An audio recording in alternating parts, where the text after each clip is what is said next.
So, Natasha, it seems like the 3 months you were given to live are just about over, aren't they? Finally, I'll be able to marry Rebecca, my one true love. Excuse me? What are you talking about, Jeremy? I literally just said that I was going on a business trip, and you think I'm never going to be coming home again or something? Besides, Rebecca is the name of my oldest friend. You aren't being serious about her, right? No, I'm talking about the exact same Rebecca you are.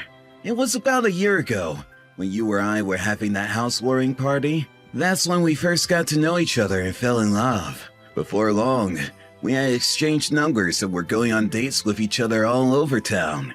And when I say goodbye to her, I can feel my heart pining a mere 10 minutes later. Really? Because it sounds to me like you've just been having an affair with Rebecca behind my back. Are you kidding me? Is that all you got out of that? Well, I guess it doesn't really matter since you'll be dead soon. You can say all the cool things to me that you want. Soon I won't have to worry about you anymore. I seriously have no idea what you're talking about. You're not making any sense at all. Oh, please. Why try and hide it from me when I already know it? I heard you talking on the phone with someone about only having 3 months to live. Ah, you mean you were listening to my phone conversations? That's right. So now all about how you were giving your death sentence, and now it's gonna hold 3 months. Soon you'll die and I won't have to worry about pay for the alimony or splitting up our things. It'll be the perfect ending to this wedding. Oh crap, did I remember to sign you up for a life insurance policy? I really can't believe what I'm reading right now. And I just know I'm going to be able to use the pity I get once you're gone to get so many things out of different people. Everyone will be bending over backwards for the poor widow husband who stood by your side until your final breath. Well then, I hope you can allow me to ask you one more question before I go. Just how many times did you see Rebecca without me knowing?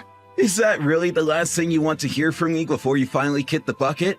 Well, far be it from me to deny someone their final wish. I already told you that we first really started seeing each other about a year ago. But ever since then, we always find excuses to go out or even run errands together. So I say it's been almost every day since then. So then, all the times that you told me you were having to stay late because of overtime were really... That's right. It was always about me spending more time with Rebecca instead. I practically moved into her place once I heard that you only had 3 months to live. And I take it this was right around the time that I left for my long business trip that I'm on right now, yes? That's right. But even before then, it's not like you ever had any idea what was really going on between us. I see. I think I finally understand the full picture. And this is really the last thing that you want to say to me before I die? It won't matter at all when you're buried in the dirt. All you've been is an obstacle to me getting to spend all the time I want with the true love of my life. I really hope that you didn't spend too much time trying to think of these petty little things to say to me. You sound more like a little kid dying for attention than you do a proper man. And just what is that supposed to mean, huh? I mean that I don't know if you've been hit in the head lately, but you're acting like a moron, Jeremy. You're still not making any sense, you walking dead woman. I thought you said that I was allowed to say whatever mean thing I wanted to you, no? Oh, right. I guess I did say something like that, didn't I? Anyways, I suppose I've gotten enough out of you, so I'll be taking my leave now. Oh, you will be taking your leave, I'm sure about that. You know, for a dead woman, you seem to be awful snug. Not that it's going to make a difference.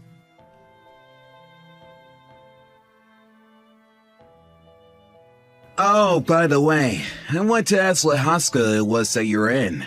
I imagine since you're on death's door, you're probably wasting away at some hospital bed somewhere, right? I was just curious since I haven't gotten a call from anywhere. And just why would you want to know something like that? Would you come and say goodbye to me if you knew where I was?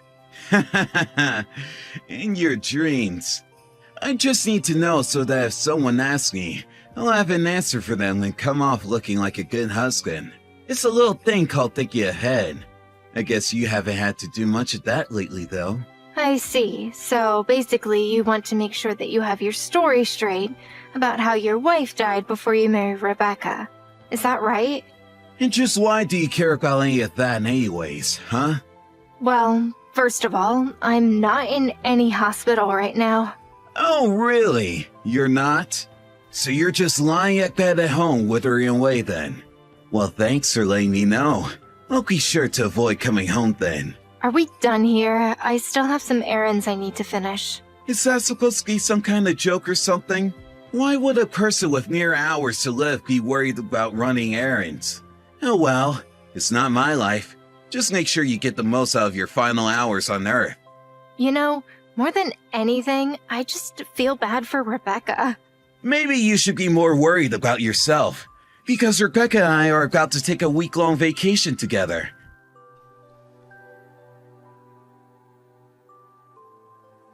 Hey, Natasha! What the heck is going on here? Why is all this nail about you suing me? This doesn't make any sense! You're supposed to be dead! Well, I'm sorry to disappoint, but I'm only acting well within my rights because you were cheating on me. But this is pointless! Even if you are somehow still alive, you must really be dying any day now. What's the point of trying to get money from me if I'm just going to inherit it all when you die anyways? You think that you're going to inherit all my things when I'm gone? I don't know if you can count on things that are so far in the future, Jeremy. What are you talking about? You're already on borrowed time. I thought you were dead already. I'm afraid that I was never given any kind of death sentence. But I heard it on the phone. You were talking to someone and they said that, right? That's right, I was talking on the phone to someone. But the one who was given 3 months to live wasn't me, but that person I was talking to. Are you kidding me? Well then who the heck were you talking to on the phone? That would be Rebecca. I don't understand. What do you mean by that? I mean that the person I was talking to on the phone the day that you were listening in was Rebecca. No, that can't be right. It's true. She called to tell me that she only had 3 months to live and that she wanted to spend them with you. But you only heard one half of the conversation and thought that it was me that wasn't long for this world. So then, it was really Rebecca who only had 3 months to live?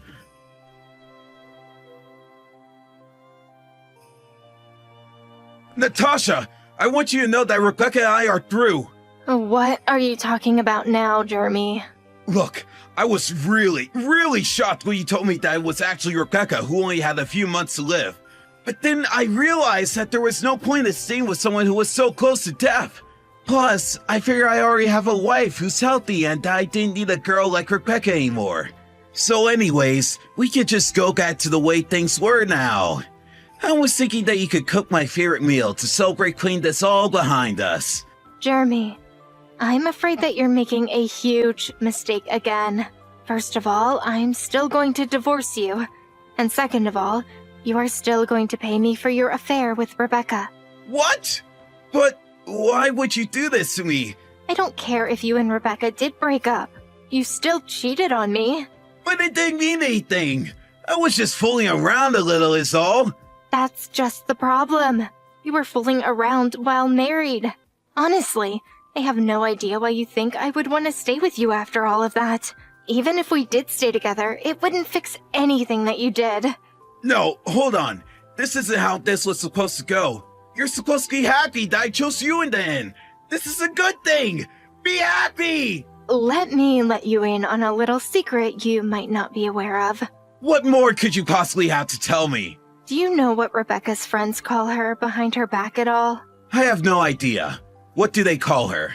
They call her a cheater and a liar. They call her a liar? Not only that, but she's well known for how cunning and sneaky she can be. But I don't get it. That isn't the Rebecca that I know.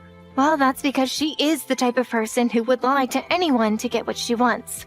Wait a second. Does that mean that she's not actually dying right now? That's right.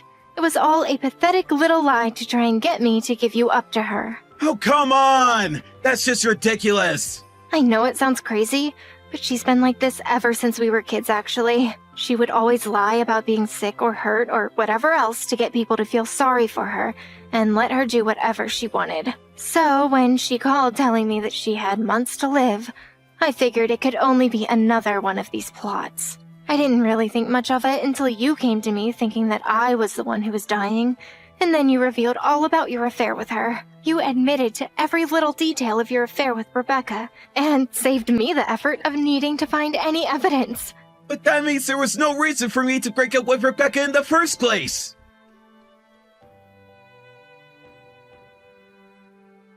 I can't believe it. Rebecca totally just blew me off. I told her that I forgave her for lying about dying because I knew she only did it to be with me. But she said she was already over me. How'd they all come to this? Oh, I guess I forgot to tell you one last thing about the kind of person Rebecca is. What do you mean? What did I miss? Well, the moment anyone shows any disinterest in her, she automatically loses any positive feelings towards that person. She might have loved you one day, but now she'll be nothing but frigid. Really, she's just a very prideful person.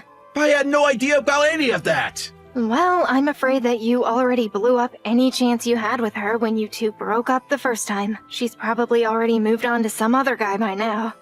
She does tend to work awfully fast. I really had no idea that she was that kind of woman, though. You should have warned me. Why didn't you say that it wasn't you who was dying, but Rebecca? And why didn't you tell me that the whole thing was probably just a lie anyways? You knew all along! I already told you about how Rebecca and I don't really get along anymore, right? Did you tell me that? I told you all about how, for the past few years, her attitude has been getting worse and worse, and she keeps treating her friends poorly. But you know that I hardly listen to you when you gripe about stuff like that. Okay, well, that's entirely on you. Besides, you're the one who went out cheating. Did you forget about the ring on your finger? I don't have any more time for your nonsense, Jeremy.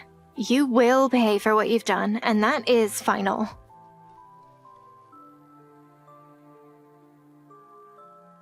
A few days after that conversation, Rebecca's parents wired the money we agreed to in order to settle Rebecca's affair out of court. Then, it was Jeremy's turn to pay. Once I had money from them both, the divorce proceedings went very smoothly. In the meantime, I had moved back in with my parents for some extra support.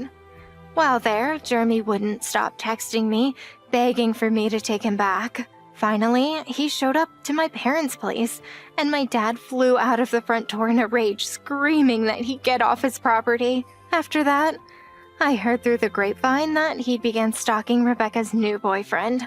Unable to accept defeat, he stalked the couple through the city and continuously harassed Rebecca to take him back. Wooed by his tenacity, Rebecca agreed and the two got married, although I can't imagine there was much between the two of them.